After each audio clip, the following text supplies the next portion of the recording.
So, as you can see, the war has not started out overly well for the United States. Plus, you got to keep in mind that this is a war we started. We picked the fight, and now it's not going so well. But not to worry, things are going to get a lot worse. But then we're going to get better, and we're going to reach a point where the war will eventually come to an end. What we're talking about here is going to be the burning of Washington and then the victory at the Battle of New Orleans.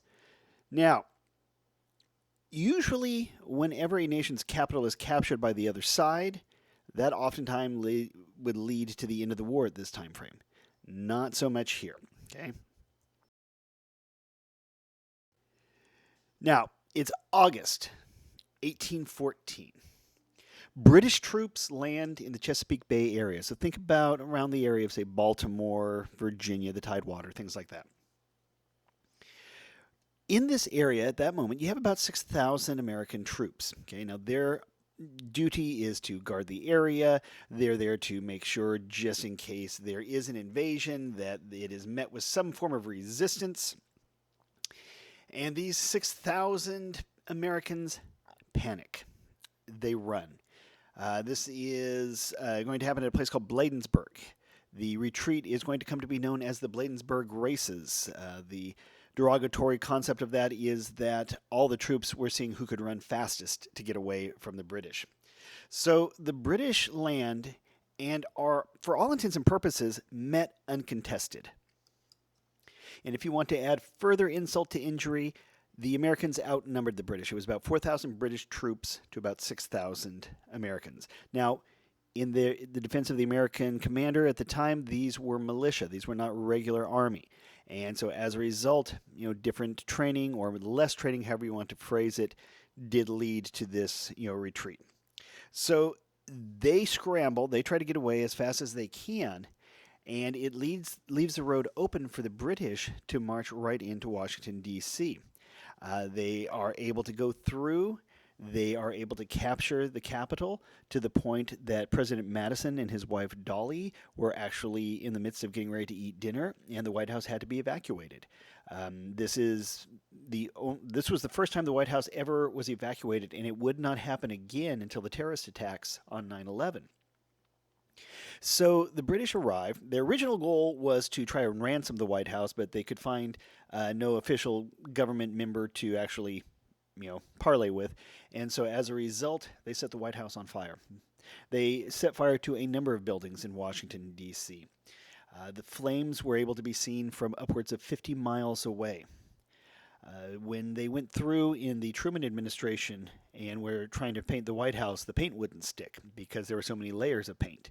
So they ended up stripping the paint down when they were basically remodeling the White House. And it got to the point that they got down to the burn marks left over from the War of 1812. President Madison, he has to flee. He becomes the last president to actually face enemy fire. While he is leaving the White House, he takes command of an artillery battery, a cannon, and is firing shots at the British and actually receiving return fire. So Washington is burning. The government is in disarray, and it doesn't look like there's any real hope at this point in time. Now, the most amazing coincidence of all in regards to all of this now becomes the weather, believe it or not. At this time, while Washington is in flames, a major hurricane lands on the East Coast. It dumps a phenomenal amount of water on Washington, D.C., and essentially puts most of, if not all of, the flames of the city out. With that also came a couple of tornadoes. Those tornadoes touched down in the midst of British columns and actually caused more damage to the British military at this point than the American military had done. So while Washington was burned, it was somewhat saved through the appearance of a hurricane. Now, in Baltimore at this time, there was another fleet had arrived. Now, the fleet had been essentially beaten back through the use of privateers. Again, privateers is a very polite, kind-hearted way to say pirates. Plus, this is where we get the Star-Spangled Banner. Okay, the defenders of Fort McHenry. Now, Fort McHenry is a fort in Baltimore. You can still visit it to this very day. And it was holding out against the British bombardment. Now, Francis Scott Key, he's an attorney, but he's trying to get a friend of his released from British custody. So he is actually stuck on a ship in the harbor watching the attack on Baltimore. Now, over the fort at Fort McHenry was a very, very large American flag. And what people understood was that as long as that flag still flew over Fort McHenry, it meant that Fort McHenry had held. If the flag were to go down, that meant that the fort had fallen. If the fort fell, that meant the city of Baltimore would fall. If the city of Baltimore fell, then pretty much there was nothing to stop the British. So Francis Scott Key starts writing a poem known as the Star-Spangled Banner. And that's why in the national anthem it's got the phrase, it's asking, "Oh, say, can you see by the dawn's early light?" It's Francis Scott Key asking the next morning if Fort McHenry held. Everything in the national anthem is asking questions about the flag over Fort McHenry. When the morning comes, Francis Scott Key is able to see that the flag is still flying over Fort McHenry. He knows that the fort was able to withstand the bombardment. He knows that Baltimore had held, and he knew that perhaps a better day was coming. Now, at this time, there are multiple theaters of this war going on. Okay, we've talked about Canada. We've talked about essentially the area around the Chesapeake Bay. Now let's go south. In the south, you have another British army, and this one is causing grief for the Mississippi Valley, and it is going to threaten the city of New Orleans. Now, at this point in time, you do have Mr. Andrew Jackson. He's fresh off his slaughter of Creek Indians at the Battle of Horseshoe Bend, and he is going to be in command of what's referred to as a hodgepodge, so just an amalgamation, a mixture of about 7,000 troops. Now, these troops are going to include sailors, regulars, guys who are in the army, regularly. There's also going to be militiamen. These are just volunteers. There's going to be French fighting there. There's going to be freed slaves fighting there. There's going to be, my favorite, pirates are going to be fighting there. In fact, if you've ever gone to Disneyland and ridden Pirates of the Caribbean is located in New Orleans Square. And as you're waiting to get on the little boat ride there at Pirates of the Caribbean, you might look up and see a sign that says Lafitte's Landing. The pirate, or the pirates in this case, were led by a guy named Jean Lafitte. So whenever you go to Disneyland, if you ride Pirates of the Caribbean, you can think back to the Battle of New Orleans. So he's got a group of about 7,000, just a really wild mixture of individuals, okay? And they're going to be facing about 8,000 British. Now, the British have a problem of their own, okay? They think that they are the only fighting force on the planet. They honestly believe that these pirates and things like that, they're going to, no match. They're going to just roll through here. They're going to quickly and easily conquer the city of New Orleans, and they're going to be done in a heartbeat.